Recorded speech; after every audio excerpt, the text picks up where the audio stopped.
ایک دفعہ کا ذکر ہے کہ بغداد شہر میں ایک نیک اور دیندار شخص احمد رہتا تھا۔ وہ شہر بھر میں اپنی حکمت اور مہربانی کے لیے مشہور تھا۔ ہر روز احمد بازار جاتا تھا، کھانا خریدتا اور اسے غریبوں اور محتاجوں میں تقسیم کرتا تھا۔ ایک دن بازار میں چلتے ہوئے احمد نے ایک چھوٹے سے کانپتے ہوئے بلی کے بچے کو دیکھا۔ رحم دلی سے مغلوب ہو کر اس نے بلی کے بچے کو اٹھا لیا اور اپنے گھر لے آیا۔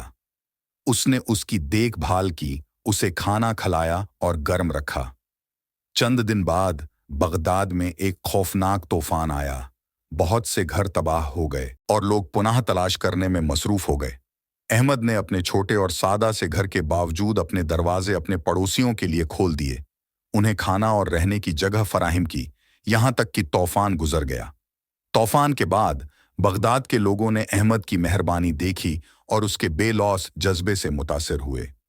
انہوں نے ایک دوسرے کی مدد کرنا شروع کی، جو کچھ بھی ان کے پاس تھا وہ بانٹنے لگے اور محتاجوں کی دیکھ بھال کرنے لگے۔ شہر ایک بہتر جگہ بن گیا، رحمدلی اور سخاوت سے بھرا ہوا۔ صرف احمد کی مثال اور اس کے ایک سادہ سے عمل خیر کی بدولت یہ کہانی اسلامی اصولوں جیسے صدقہ، رحم دلی اور برادری کو اجاگر کرتی ہے، اور یہ دکھاتی ہے کہ ایک شخص کے اچھے اعمال کیسے کئی لوگوں کی زندگیوں کو بہتر بنا سکتے ہیں۔